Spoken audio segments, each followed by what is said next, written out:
C'était il y a 2 ans, lors d'un contrôle à l'aéroport de Charleroi. La police arrête une femme, elle porte le niqab et doit partir en direction du Maroc. Stupéfaction, car rapidement, on découvre qu'elle est sous-lieutenant de l'armée belge. Et depuis une dizaine de soldats sont sous surveillance pour leur lien étroit avec le milieu islamiste. Aujourd'hui, à demi-mot, l'armée reconnaît même craindre des infiltrations. Qui sont ces islamistes et pourquoi les procédures de recrutement n'ont-elles rien décelé? Pour en parler, Claude Moniquet, bonjour. Bonjour. Vous êtes expert en terrorisme international et directeur d'un centre de recherche sur le terrorisme. Et à vos côtés, Gilles Van Oosthuizen, bonjour. Bonjour. Vous êtes délégué, vous, pour le syndicat libre de la fonction publique à la Défense. On retiendra que le porte-parole de la Défense de l'armée belge n'a pas voulu répondre à nos questions. Alors, Gilles Van Oosthuizen, il y a des islamistes parmi les militaires belges, vous confirmez?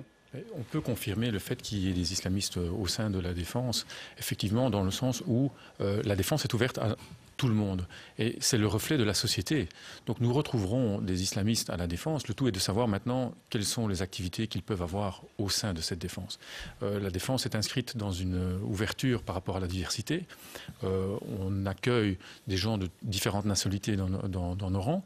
Et c'est clair qu'à partir du moment où ils s'engagent à respecter les valeurs de notre nation, il n'y a aucun souci. Mais il y a des musulmans, ça on est d'accord, mais est-ce Oui. qu'il y a des islamistes radicaux? Alors le problème... Parce que ça devient dangereux, évidemment. La problématique de la radicalisation, elle est permanente. Elle ne se concentre pas simplement sur le fait de l'engagement, ça peut se dérouler aussi au cours de la carrière. Et donc, il faut avoir une sorte de screening, il faut avoir une sorte de contrôle. Ces contrôles sont effectués au sein de la Défense par des services, les services généraux de renseignement de la Défense. Et ça ne se fait que par petites actions, suite à des enquêtes, suite à des inputs, des informations que l'on peut avoir sur certaines personnes. Il y en a suffisamment des contrôles, selon vous?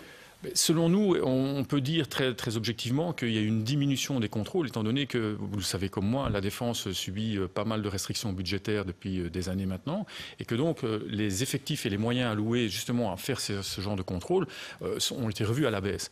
Donc effectivement, là, il faut se poser la question de savoir une évolution éventuellement d'intégration ou d'islamisme qui rentre à la Défense, et enfin en rapport à ça, le fait qu'il y a de moins en moins de contrôles. Est-ce que ça va créer des dangers pour la Défense? Il faut se poser la question. On parlera de la politique de recrutement tout à l'heure, c'est une des questions des téléspectateurs, mais avant cela, je voudrais savoir auprès de Claude Moniquet, pourquoi est-ce que des islamistes radicaux auraient envie de devenir des militaires belges? Je pense qu'il peut y avoir 2 cas de figure. On peut très bien avoir des gens qui sont entrés dans l'armée, musulmans ou non musulmans, et se sont à un certain moment radicalisés alors qu'ils étaient déjà dans l'armée. Certains ont pu se convertir, comme on le voit dans d'autres milieux, et devenir des radicaux. Et puis bien sûr, il peut y avoir, et ça c'est les enquêtes qui le diront, il peut y avoir des gens qui étaient radicaux avant d'entrer dans l'armée et qui sont entrés dans l'armée sciemment. Et là, on peut se poser la question. Est-ce que c'est pour arriver à un certain niveau de secret qui leur permettrait d'acquérir des informations qui ne sont pas publiques? Est-ce que c'est pour la formation militaire qui leur permettrait plus tard d'être des djihadistes? Quel est votre avis, votre opinion là-dessus? S'ils sont entrés en étant radicaux, moi je suis tout à fait pour la diversité. Il est très clair qu'un salafiste n'a aucun respect pour la démocratie, c'est même la base du salafisme. Il n'a donc rien à faire dans les institutions de l'État belge démocratique, y compris dans l'armée et dans la police. Et s'il y est entré, ça c'est fatalement dans un but qui n'est pas un but... Justement, quel est leur objectif selon vous? C'est de pouvoir partir avec les militaires belges, notamment en Afghanistan Ça pourrait être ça. On a vu des cas, on connaît 2 cas par exemple tragique aux États-Unis. Il y en a eu un au début de la guerre en Irak où un sous-officier d'origine musulmane a jeté une grenade dans une tente de ses officiers en Jordanie juste avant le passage à la frontière irakienne.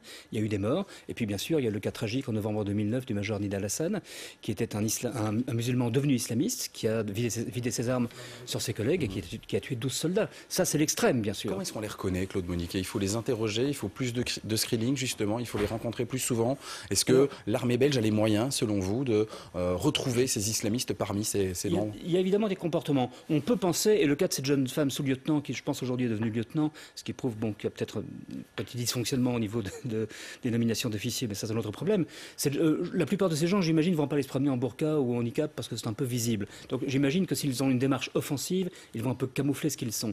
Mais on peut malgré tout, effectivement, et ça ne peut se faire que par des techniques de renseignement, faire des enquêtes. On ne veut pas enquêter sur tout le monde, pour des raisons d'efficacité et des raisons de respect des droits droit, bien sûr, mais quand un doute se pose, étant donné qu'on est au cœur de la fonction de sûreté, je pense, et c'est d'ailleurs dans l'engagement des militaires, ils l'acceptent, je pense qu'on peut faire des enquêtes très approfondies sur les gens, et là on se rendra compte, suivant au vu de la leur manière de situation vivre, et des informations qui nous parviennent, est-ce que vous, qui êtes un expert en terrorisme, vous êtes inquiet de cette infiltration au sein de l'armée belge, ou c'est quelque chose qui existe également dans d'autres armées? C'est une particularité belge ou pas? Non, c'est pas une particularité belge.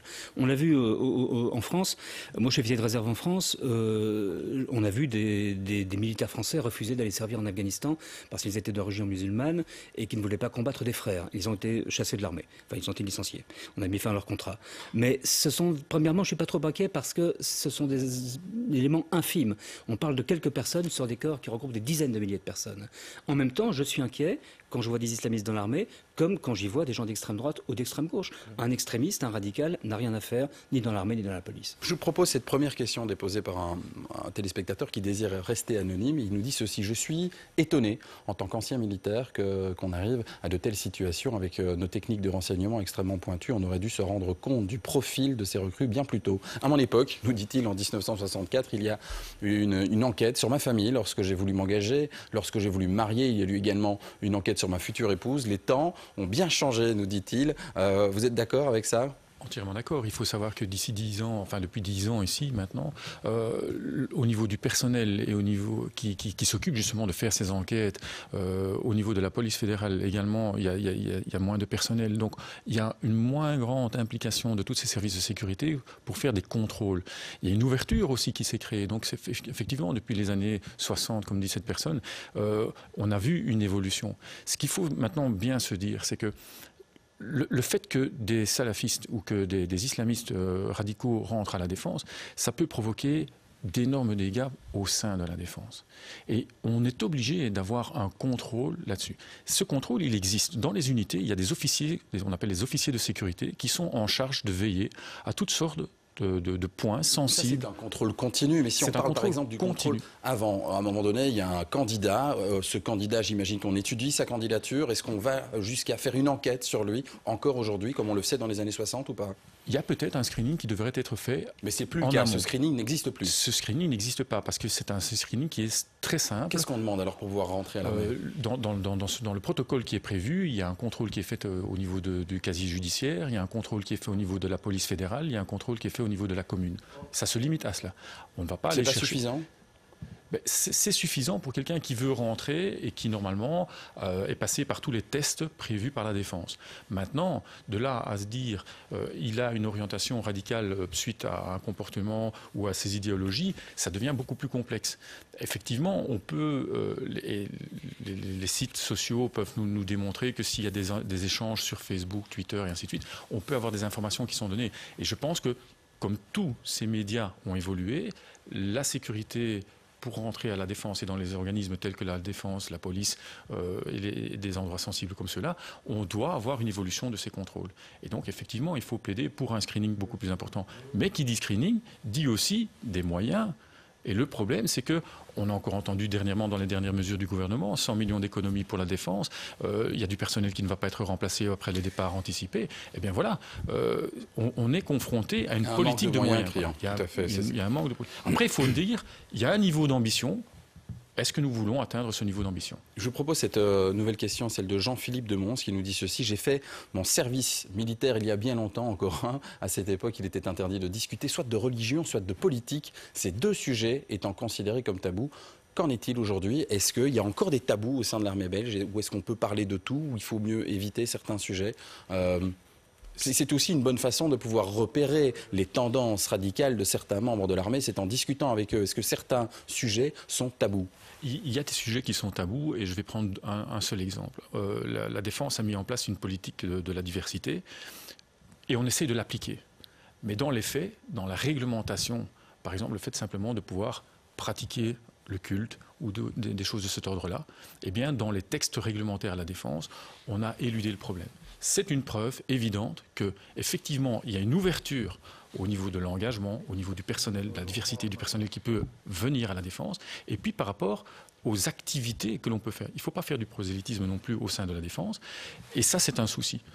On parle de la religion, mais on a exactement le même problème, comme l'a dit M. Moniquet, avec l'extrême droite. Comment sont les repères, Claude Moniquet, justement, ces extrémistes au sein de l'armée, selon vous? Puisqu'il n'y a pas suffisamment de moyens pour faire régulièrement des screenings, comment est-ce qu'on peut les repérer? Dans la plupart des cas que j'ai connus en France, en l'occurrence, ou dans d'autres pays, ils ont été, je dirais, pas dénoncés, mais ils ont fait l'objet de rapports de camarades. Donc c'est important qu'ils parlent entre eux. Bien sûr, il est important.